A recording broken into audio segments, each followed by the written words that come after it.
So good afternoon. Yeah, good afternoon from a sunny winter day in Delhi, and good morning to Dr. Christophe. I believe you're in Paris, so it will be early morning there. Our speaker today, to introduce myself, I am Payal Malik, a visiting professor at the eCareer Process Center for Internet and Digital Economy, and was formerly advisor and head economics at the Competition Commission of India for almost a decade between 2012 and 2023. Today, we begin with our first of the series in a webinar on artificial intelligence, markets, and competition, international dialogues. This series forms a part of the center's ongoing research titled AI, Markets, and Competition in India, which seeks to explore the market landscape, competitive dynamics, and policy considerations necessary to foster an innovative AI ecosystem in India. A bit about the center, Christophe, and to all the other participants that is hosting these dialogues. Set up jointly by the Indian Council for Research on International Economic Relations, ICREER, one of India's premier economics think tanks, and Process, the largest consumer internet company in Europe. The center is focused towards building policy evidence to shape the next phase of India's digital transformation. On behalf of the center and ICREER, it gives me great pleasure to welcome today's speaker, Dr. Christophe Carugati, who is the founder of Digital Competition, an advisory firm specializing in open digital and competition policies. He brings a wealth of expertise in competition law, and we have been reading his papers, Platform Regulations and the Digital Economy, with a particular focus on competition law to data-driven markets. Dr. Carugati was an affiliate fellow at Bruegel, a prominent European think tank, where he worked on digital and competition issues until December 2023. Previously, he served as a senior policy analyst at the US-based Center for Data Innovation, addressing critical digital economy challenges. Dr. Carugati holds a doctorate in law and economics on big data and competition law from Paris Panthéon-Assas University. Today, he presents his latest paper, and that's what we were discussing prior to this webinar, because his paper on assessing the competitive dynamics of AI partnerships was extremely insightful, and we wanted him to discuss that paper. Globally, the reason we are doing it is because globally we are witnessing the emergence of investments and partnerships as a strategy of large digital platforms to accrue value, because the AI stack has various points at which value can be accrued.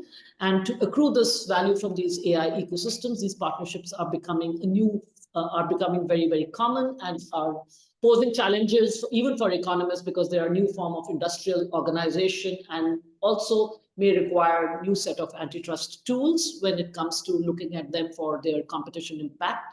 So the questions which we are trying to address as a part of our study is that, will signing of these partnerships with smaller challengers neutralize the competitive threat or create vertically integrated behemoths with new business models? We were just coming to grapple with the business models of the Web 2.0 platform markets, and now we have new business models to deal with as researchers, scholars, antitrust practitioners, and others. So a key debate in India is whether the current ecosystem, the way it is evolving through these partnerships, where AI startups thrive through these partnerships with big tech, is preferable to one where startups fail due to lack of critical resources. And is this a relationship synergetic or or may lead to an industrial organization which would be or a market structure which would be very difficult to unscramble once it has gained traction? So over to you, Dr. Christophe, for your views and your paper on AI partnerships. So thank you again for the kind introductions and for the presentation of the centers. So I have no slide because I want the session to be interactive as possible. I know when you have slide, people tend to read the slide, not to focus on the speakers. So this is a paper that I've written with Nicole Carr. So Nicole Carr is a co-head of antitrust practice at Paul Wells. So Paul Wells is a law firm in the UK, but also globally. And basically, we decide to assess a strategic partnership by the strategic partnership in the sectors. We call them AI partnership as a short end. But basically, it's a partnership with an AI companies, irrespective from who is the company that is doing the partnership. And the key focus was first to understand how they work, so to study the rationale. So this is why we categorize basically the partnership. Then we study what are the competition concern, basically, and then we focus on the recommendations. So what competition authority should do to investigate this partnership. So starting with the first issues, we first did in the introduction an overview of what is happening in the world very quickly. And so far we have 11 countries that have published or announced market investigation in AI market. And we have 5 countries that are doing investigations into partnerships. And India, for example, has market studies that is ongoing into the sectors. And basically, when you look at this partnership, you can see 5 types of partnership.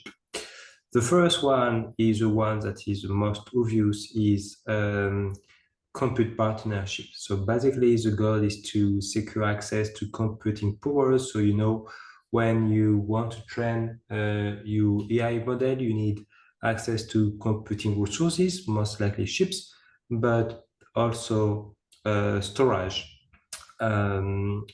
So basically, what they do, the AI developers, is basically to do partnership with the cloud providers, because the cloud providers have access to chips, but also is providing storage and data storage. And basically, this kind of partnership as interesting compared to another form of, let's say, a contractual agreement, is because one, in a context of a shortage of chips, you secure basically access to the chips, which is not the case if you enter into contractual agreement, because basically they will have to, I mean, the cloud providers will have to dedicate some resources, some chip resources to basically the providers that are in the most need in the context of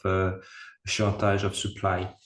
And for the AI developer, this is very interesting also, because basically he can ensure the flexibilities and the scalability of his development, which you are investing in the infrastructures. And this is even more important in the context where the chips are very quickly updated. So you need basically to buy new chips all the time because you have always new chips. And basically these chips cost a lot. And so therefore it's better basically to rent access to cloud providers rather than to build a kind of infrastructure in-house. So this is the first one into the compute partnership. And here we can basically outline some partnerships. So the most famous one is the partnership between Microsoft and OpenAI, or between Amazon and Anthropic, or between Google and Anthropic, all are to secure access to cloud service, to cloud infrastructures and services. And in some of these partnerships, basically the cloud providers is also able to integrate the cloud, the AI model and AI services of the AI developers into its own product and services. So this is a case of the partnership between Microsoft and OpenAI, where basically Microsoft can integrate OpenAI model into its own flagship product and services like Microsoft Copilot in Office, in web browsers, in search engine, but it's also an operating system. And so this is the first one. The second one is basically access to data. So those, we call them data partnership. And this kind of data partnership is basically when you train your AI model, you need access to a lot of data here. And basically, this kind of partnership are mostly driven by concern over copyright. Because basically, if you want to access proprietary data, most of them are copyrighted data, and there is a question about whether we need consent of the right holder or not.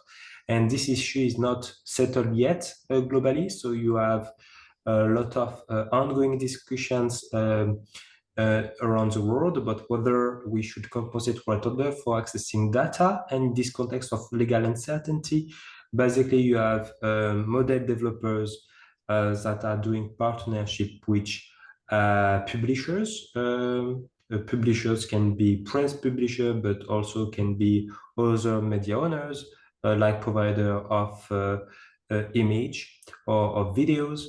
And here we have basically the most part, we have as an illustration partnership like OpenAI Le Monde in France or OpenAI News Corp.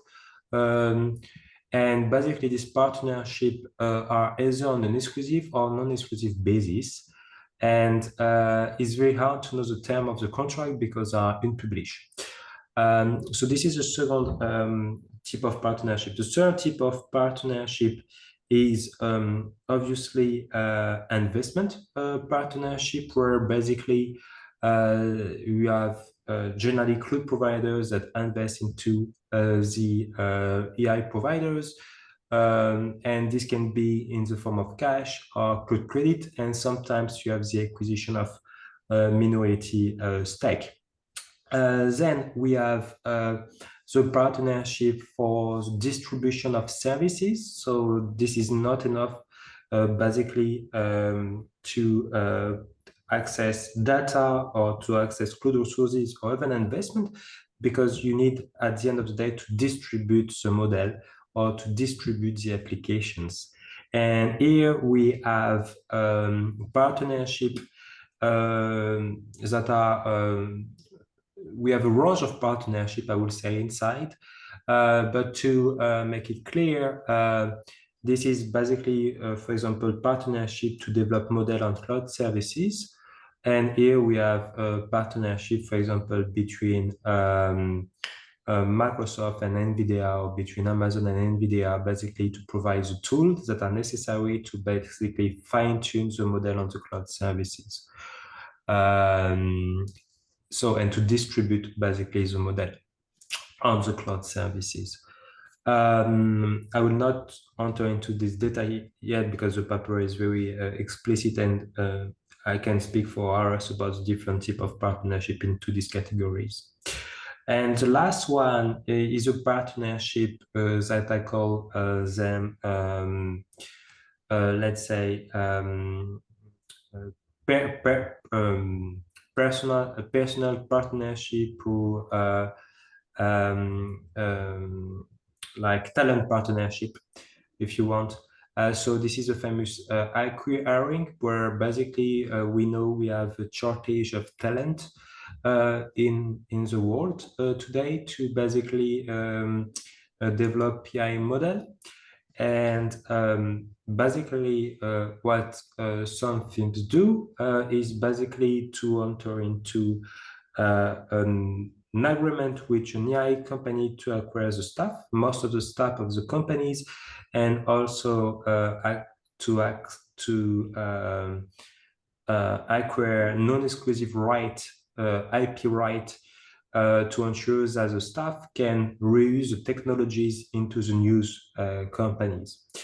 And so this kind of agreement, we call them ICRI IR, and it's not new. I mean, this has been done for many years in the digital economy, but it has always been under the radar of competition authorities. But now they are starting to look at this kind of arrangement. So we have in the UK, whereas I look at this arrangement in the context of Microsoft Inflection AI. We also have in Germany, whereas I try to look at Microsoft Inflection AI, and we have in Brazil, whereas I look at Google Character AI arrangement. And basically, competition authority here are concerned about the fact, I'm going a bit of the second section here, a bit about the fact that is a kind of acquisitions of the company, but actually is not the case because the company is still alive, with new founders, new staff, and basically can promote innovation between inside the sectors. So this is the first basically section. The second section is moving mostly on the competition concern of competition authorities. And here what is interesting is that we can see that they are starting to look at concern in antitrust, mergers, and basically regulation landscape. Starting with merger control, the first concern is obviously about whether they can investigate partnership in the first place. And the question is whether they meet the threshold to engage into merger review.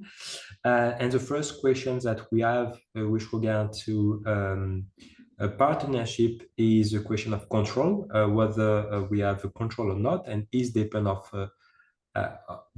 the jurisdiction at stake. So, for example, in the UK, we have material influence. In Europe, we have a stricter definition of control. So this is the first issues. And the second issues that they have is then whether what are the basically theory of arm of the partnership.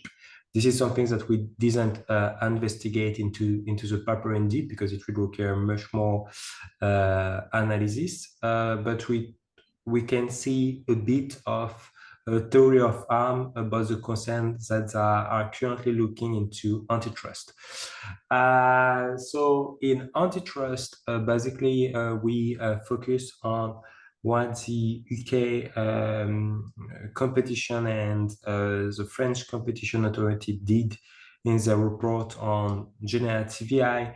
And basically, the concern both at the downstream and at the upstream level of the value chains. And basically, the concern when you go on the upstream, on the downstream level of the value chain, no, upstream. On the upstream level of the value chain, basically the concern is about the issue of input foreclosures. So basically, whether the partnership can lead to the foreclosure of key inputs such as data, cloud resources, or even staff. And the downstream level, so at the application layers, when you are trying to basically deploy the model, here the issue is about leveraging, like tying, obviously, like self-preferencing, or also building. And so far there are no investigations about these issues, but this is something that are closely watching. And the last point where they're trying to look at is the one about regulation. So you know that around the globe we have an avalanche of digital regulations to basically regulate digital markets. I mentioned before that India has a proposal, but we have already some legislations in Europe and in the UK. In Europe, with the DMA, and in the UK, which is the equivalent of the DMA, is called the DMCC Act. And so basically, the question is first whether they fall into the scope of the regulations, and the second question is how they can prevent the development of or how basically compliance can impact the development and deployment of AI services in the given jurisdictions. So that was the first issues, and we noticed today already that they have a kind of impact where, for example, you have Apple that is delaying Apple Intelligence in Europe because of DMA concern, or we have Google, for example, that is delaying also the launch of Google AI Overview in Europe because of the DMA concern on self-preferencing. And the second regulations that may be basically complicated for the development of generative AI is copyright, because basically you need access to a lot of data here, and we have a report suggesting that basically copyright laws can act as a barrier to entry. So we have the Portuguese report, but also the French report that say basically that the fact that we need potentially remuneration of the right holders, it increased barrier to entry, because basically only large providers, large AI providers have the financial resources to pay the right holders. So, and the concern is even more if they enter into exclusive partnership here. And so we go into the third questions section, which are the policy recommendations. So in terms of policy recommendation, we focus first of all about how can we ensure legal certainty and innovation basically in the space. So the first one was, well, we need much more clarity in terms about what competition authority can do. And here we focus basically on merger control, where they should basically provide much more guidance to company about whether the partnership file, which is the scope basically of the merger control. And we also basically warn a bit competition authorities about the fact that the ability to review mergers under the so-called call-in options, when basically the merger are not notifiable, where basically an authority can call in to review non-notifiable mergers, can be challenging for companies and can increase legal uncertainty, because basically you don't know. And this basically you should only do it if you provide clear guidance and a clear time frame to review such partnership. And the second recommendation is basically about the fact that competition authorities are trying to steer market development in AI, and they have released what we call the competition principle. So we have competition principle by the UK competition authorities. We have also competition principle that have been developed by the UK, the European, and the US competition authorities into a joint statement. And then we have also competition principle by the G7 competition authorities in the context of the digital communique in Italy. But these competition principles are very high level, so they are not very actionable, because basically they are just proposition like fair competition, transparency, but we don't know what does it mean. And again, we basically say, well, this is a good thing to have principle, because they're non-binding and they can basically ensure competitive digital markets, and they are basically avoid they can avoid potential enforcement cases, but we need more clarity about what does it mean. And here they have to work and engage with the stakeholders in the value chain to basically make them actionable. And the last point is about pro-competitive and pro-innovative regulations, where basically regulators, but also legislators should ensure that the legislations that are developing are basically they can ensure a firm to innovate in this space. And here we focus on the issue in relation to copyright, because we have ongoing discussion about how to amend copyright law in the context of AI.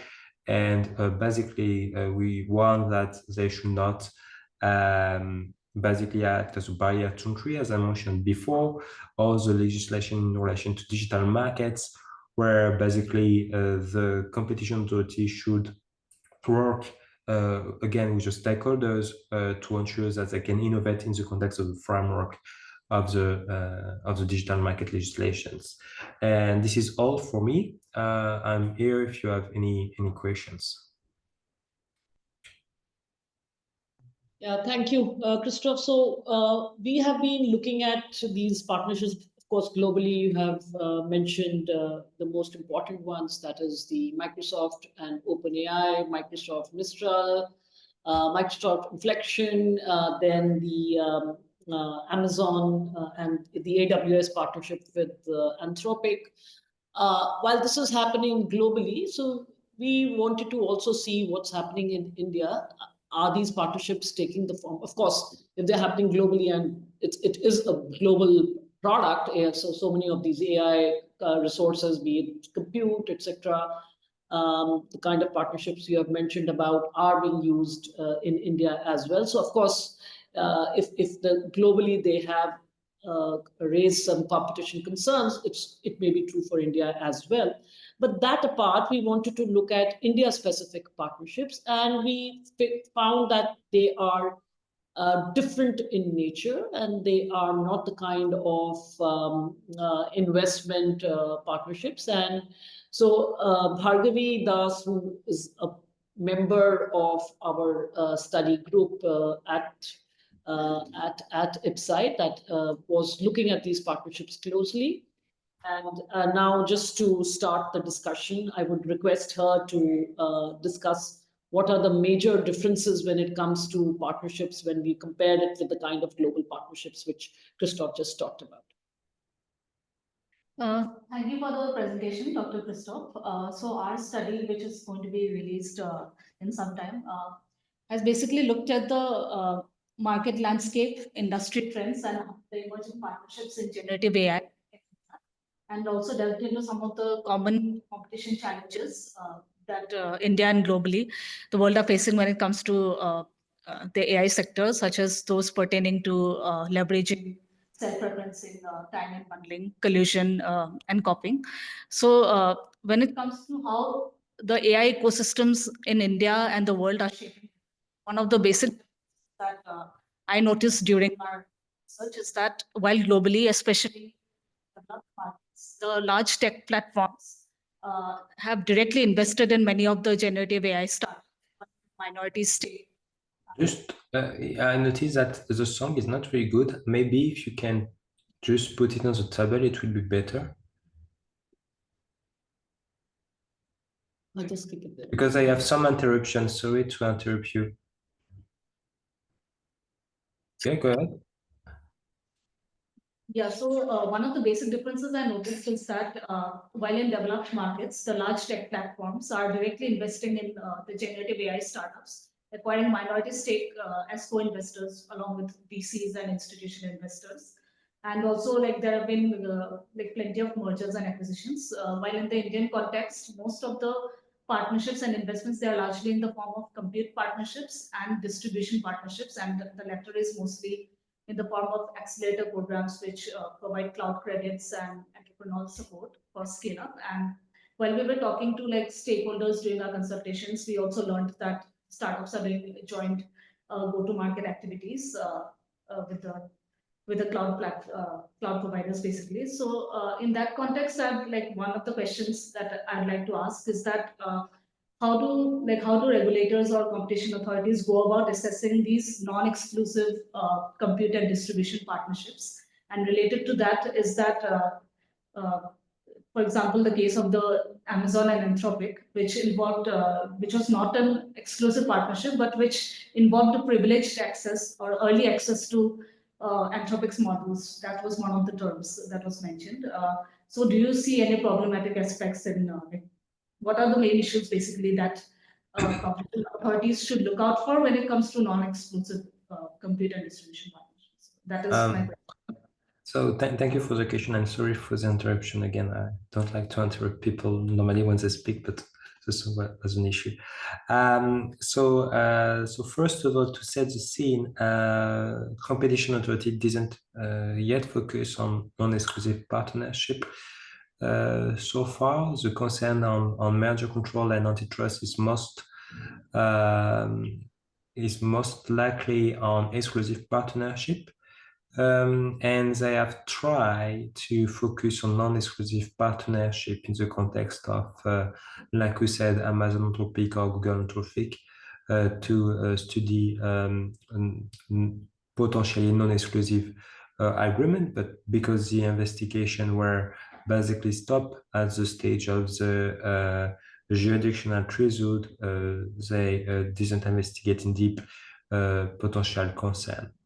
But what I'm saying as a potential concern or not into this kind of partnership is two things. The first one is the fact that the model of the model developers are available on different cloud providers, on different infrastructures and different cloud services. And in this context, it doesn't raise per se competition concern, because basically you don't have any looking effect, and it allows different consumers of different cloud provider to have access to the model of the model developers.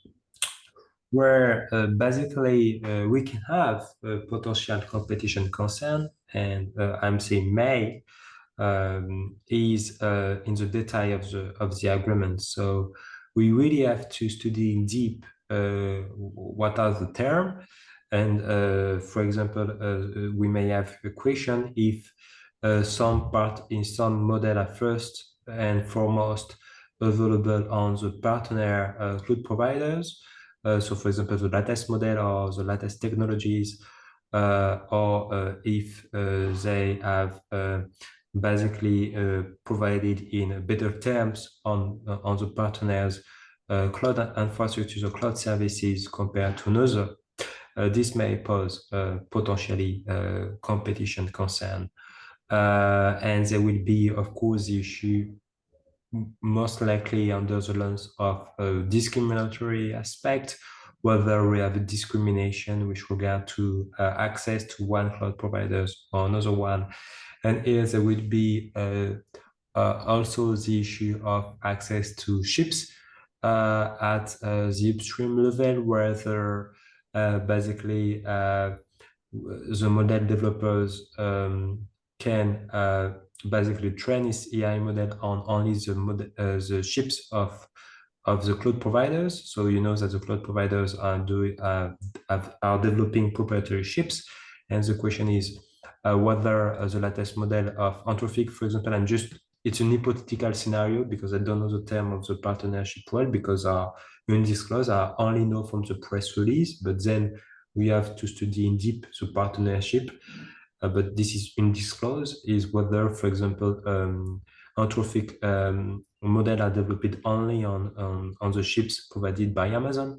This can potentially pose an issue or not. I don't know. We have to study more in deep again. But this is a question that are most likely to ask. At those stream levels, the question may be also whether the model is only available on preferential treatment, let's say on Amazon Cloud Services, compared to Google Cloud, for example.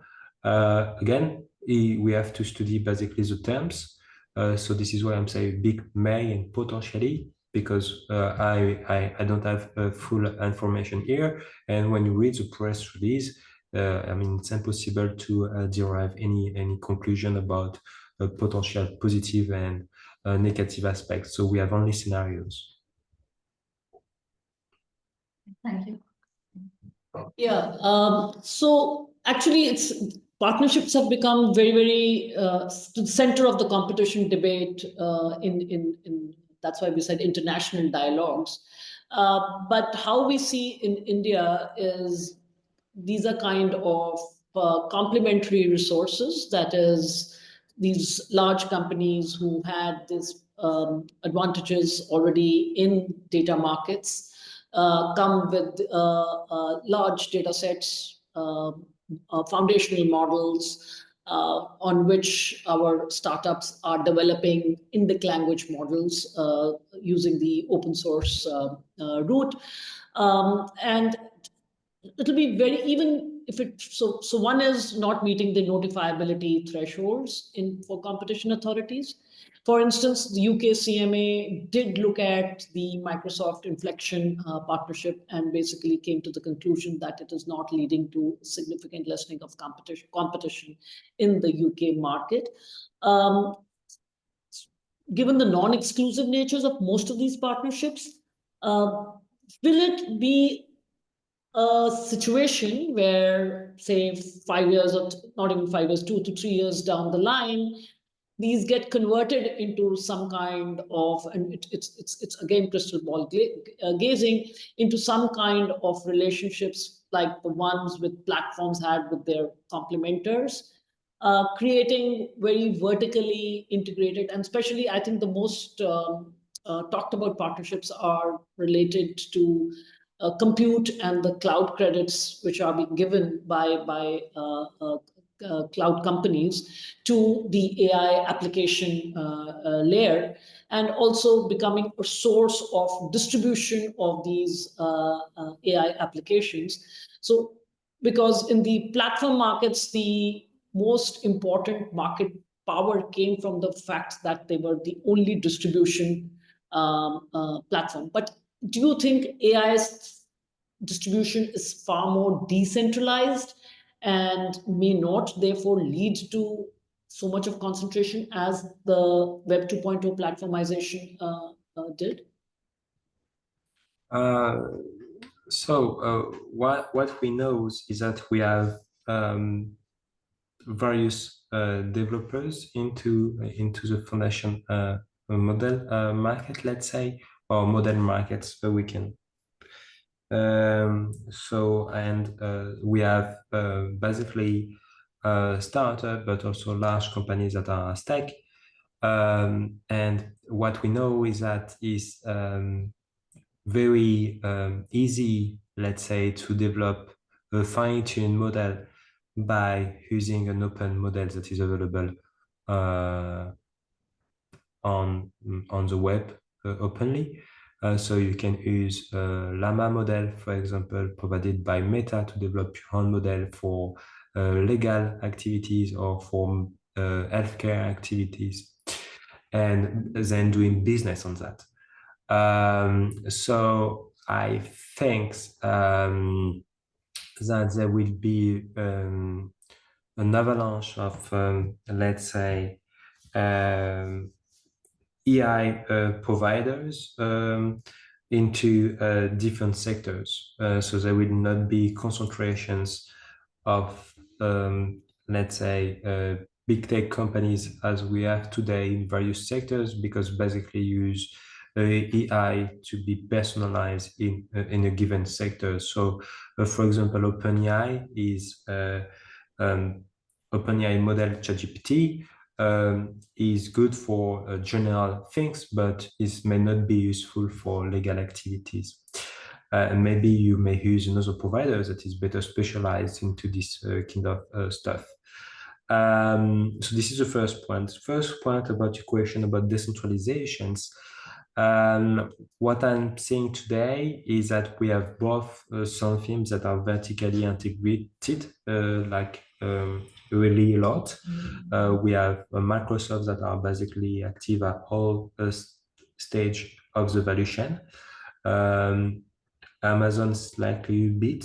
And I'm not saying it's wrong or bad. Is bad or good. I'm just saying we have this kind of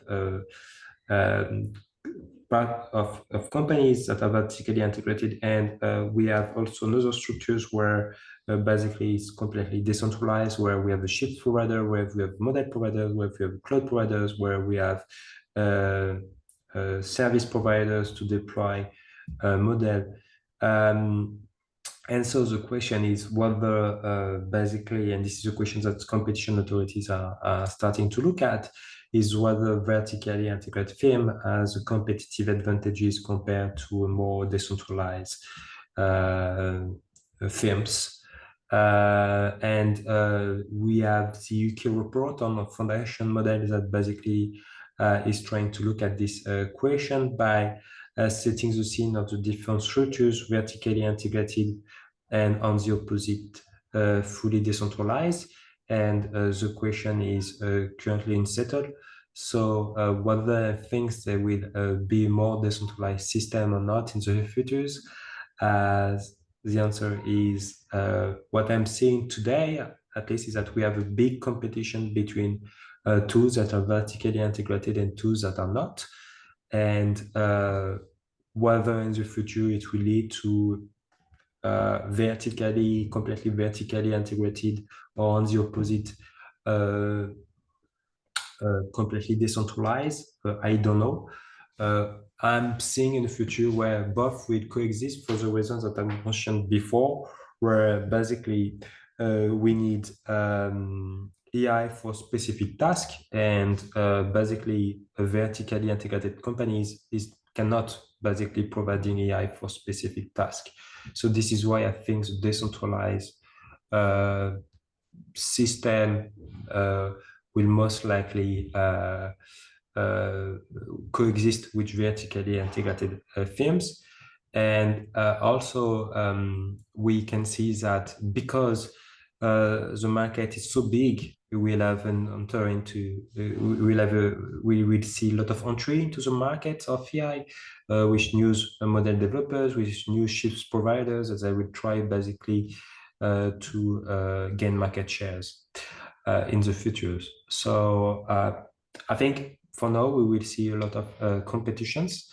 Then probably in the next few years, the market will probably concentrate, as it is always the case. In which direction it will concentrate it, then we don't know yet. Yeah, so that's the conundrum for researchers such as us, because when we are doing these studies at this stage of the development of the market, so market is still unfolding, and the market is in a fluid stage. So one question which comes to my mind, and perhaps I'm sure you have thought about it, and I was looking at the French competition authorities' opinion on AI and competition also.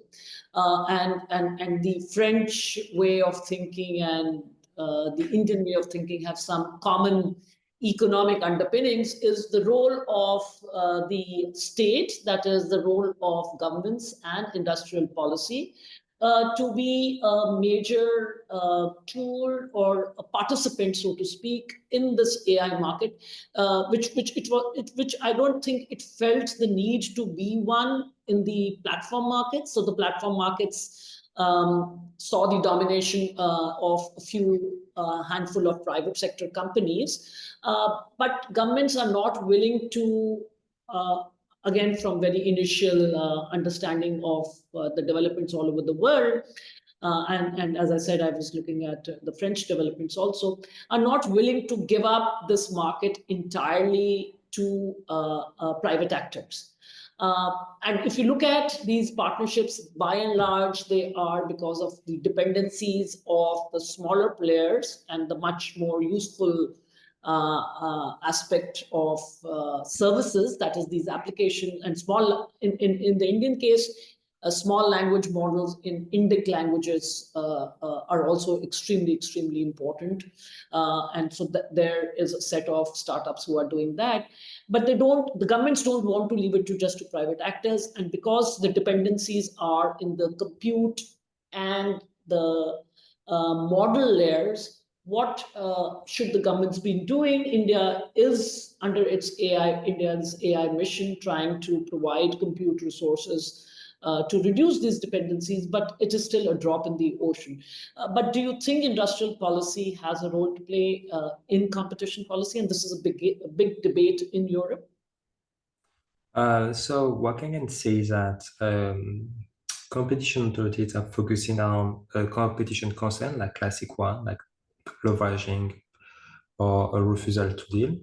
But they are today also concerned about the issue of resilience, being independent from foreign companies, and industrial policy, like promoting national champions. And in this context, it's quite new that are basically providing recommendation on resilience and industrial policy. We know that from previous research that basically competition works with industrial policy and potentially national security concern. The question is how they work together, and this is a question that we have today in Europe in the context of reports like the Draghi report or the Letta report, where they say that basically we should have competitiveness at the center stage of the news commissions to promote basically European company as a global stage. And with regard to AI, there were the French reports that you mentioned that basically said as a recommendation that we should do a bit of industrial policy, where basically AI model developers should have the ability to access European supercomputers in Europe. And basically, yes, can be a solution. It doesn't distort competition at the end of the day, because some providers will like to train their model on private cloud providers because they have better resources, and some will have to basically train their model on public supercomputers. But the question is whether they are completely substitutable with cloud providers, private cloud providers. And today, these kind of supercomputers are not substitutable because they are most likely designed, they are most first and foremost designed for research purposes, not for commercial purposes. And so it's an imperfect substitute. It can be solutions, but not necessarily the best. And well, I have nothing about industrial policy per se, as long as it doesn't distort the competition process for reason other than entering competition. So if it's to just promote national films for the sake of promoting national films, because we don't like foreign companies, this may be an issue. Because this is not how competition works. I mean, normally competition is completely neutral of the origin of the film. So Indian companies are welcome in Europe. And if you one day you become dominant in Europe, well, this is because you did it well, not because basically you did something wrong. So this is, for me, I have no issues. The same with aspect of resilience. They are trying to put basically resilience at stake. Most likely with regard to China, not the US yet, where I think like we should be careful of with the foreign providers, but this is for reason of national security concern, and this may basically prevent a film to enter into the market for that reason. Whether they will raise these issues in the context of AI.Market with regard to American companies, because they have, for example, the Cloud Act, where basically the US government can access data of citizens in Europe. I don't know, but I know that we have the legislations that is ongoing, where you have some stakeholders that are trying to have cloud certifications, for example, to ensure that only European firms have the certification that the data is safe and secure. And so they are safe and secure because they are on European cloud and not on American cloud providers. So this kind of legislation may have an effect on competitions. So this is why we have to monitor. So to sum up, I'm not against of any proposal, but any proposal must be basically assess under the ground or whether they distort the competition process or not.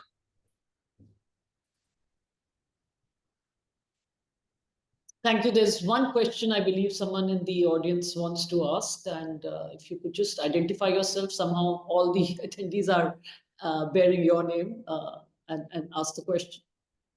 Sure.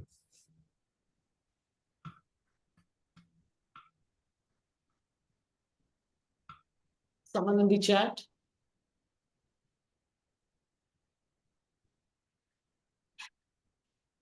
The question in the chat? Can you just read it, Shiva? Yeah, it says, is it possible to shape these partnerships through consortium-based procurement policies? That I don't know, because basically I'm not the one that is doing the partnership, but I guess it's consortium between multiple firms, and I don't see why it will not be possible to do it. The question is whether it makes commercial sense to do it. And here, basically, you have to speak with the guys in charge of finance or commercial things. But from a legal perspective, I don't see any issue to do it, because I mean, in Europe, for example, we have joint ventures between different organizations, so I guess it will be equally possible to do it in the context of partnership. So I think we have two more questions, and I think we are done with our audience questions. Pull out the question. Yeah, so the first is, what are the potential long-term consequences of current partnerships between firms developing large-scale AI and infrastructure actors on market dynamics and technological leadership? I think that's the basis of his talk, Yeah. but yes.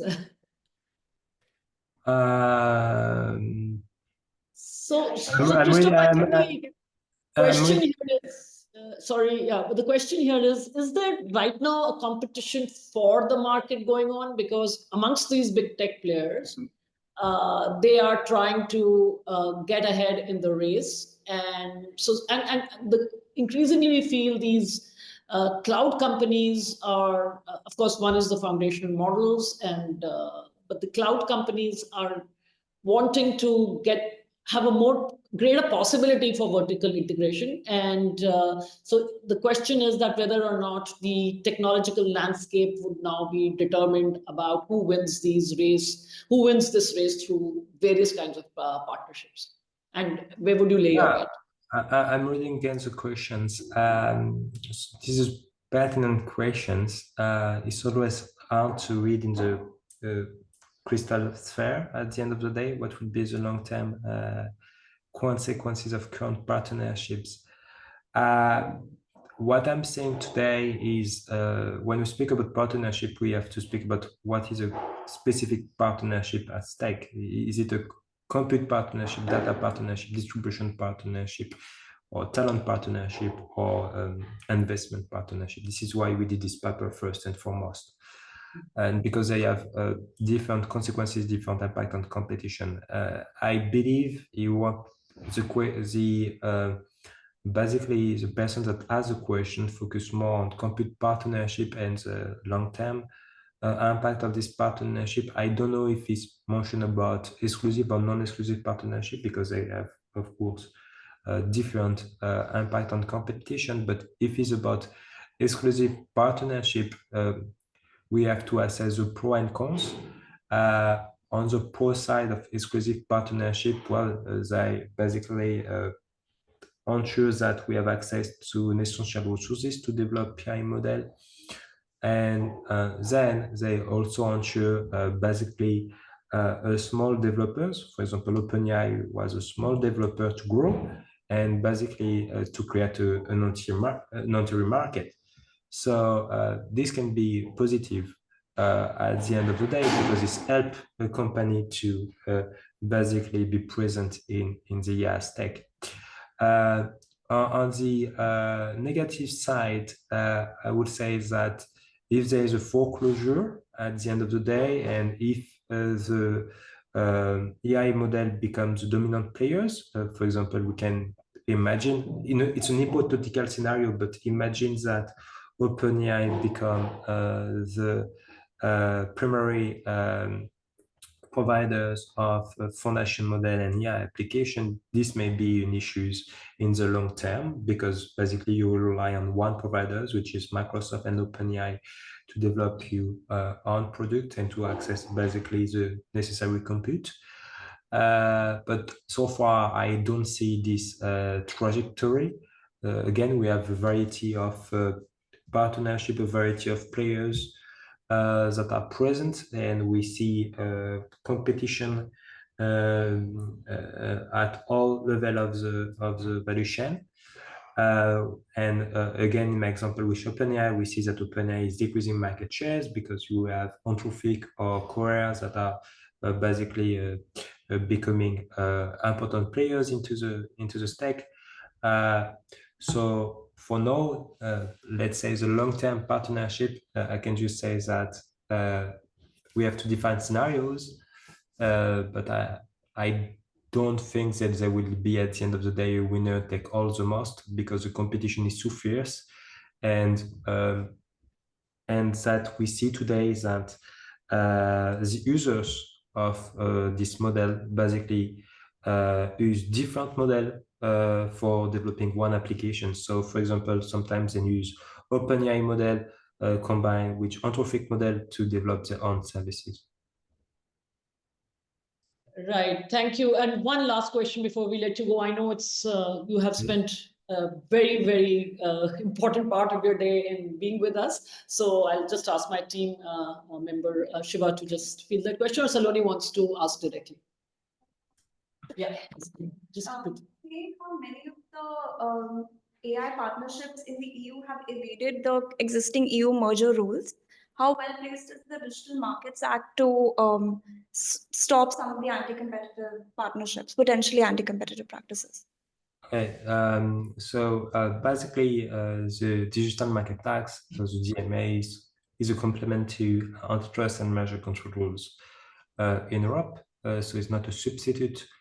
And here, so far, the DMA, with regard to merger control rule, only require gatekeepers, so tools that have been designed under the DMA by the European Commission to inform the Commission of all the acquisitions in the digital sectors, including in AI sectors, provided that they meet the definition of a merger control under the EU merger regulations. And so far, they have been only one informations with regard to Microsoft Inflection AI, because basically the Commission considers that Microsoft Inflection AI is a control, is a concentration, because basically Microsoft has acquired control of Inflection AI by acquiring basically the staff. This is a contentious issue. Microsoft disagree. I mean, it's completely public here. And so this is how so far the DMA works. But like I said before, the DMA also is a legislation that aims to impose obligations, positive and negative obligation on gatekeepers before they implement a practice into the market. And here, like I said, what we saw today is that we have a delay of some services in Europe because of DMA concern.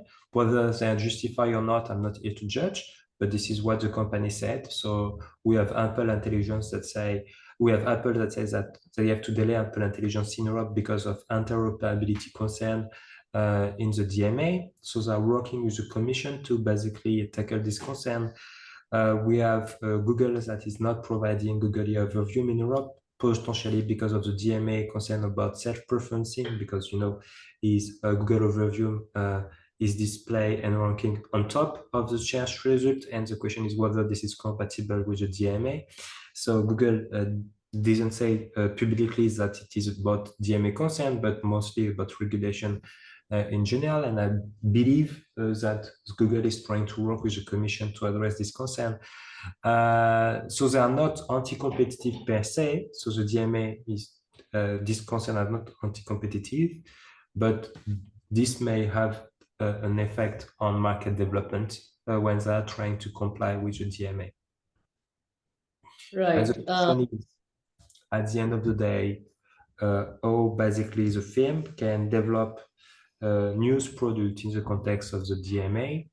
And that is an area of research where basically we'll have to focus on too.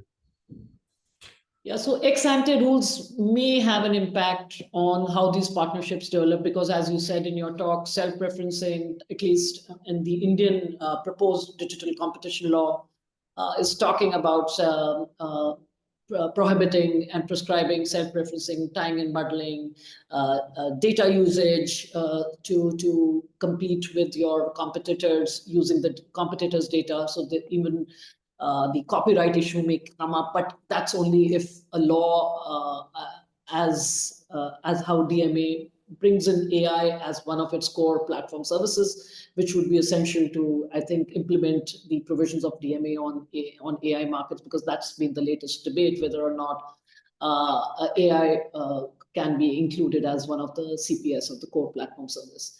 So I thank you, Christophe, and thanks for being here with us. And I would also place on record thanks to our director and chief executive, Dr. Deepak Mishra, because he has been quite supportive in doing these scholarly talks and scholarly engagements with the international community. And I also would like to end this session with a similar sense, which we are getting here, that right now the markets are fiercely competitive, and these partnerships may be fragmented and may not have a collective anti-competitive impact. But one has to wait and watch and therefore monitor to see how these fragmented partnerships, whether or not they lead to creation of vertically integrated behemoths. That's extremely important, and it is still at a wait and watch stage. What needs to be, I think, not repeated is that as you had talked about distribution partnerships, that the distribution avenue does not get concentrated, because in the operating system platform world, because these distribution avenue was monopolized by, say, Google and Android and Apple in the iOS, the applications, and so would AI be driven by it. It means any technology will be driven by its use cases and its applications. But as long as these applications have multiple competing platforms to distribute their applications from, I suppose the markets would remain fairly competitive. So with that note, thank you so much, and hope to invite you to India for some future event or future partnership between ICRIER Process Center and you to give us the intellectual heft to our projects. Thank you so much. Thank you so much again for the invitation. Enjoy your day. Thank you. Thanks. Bye. Bye-bye.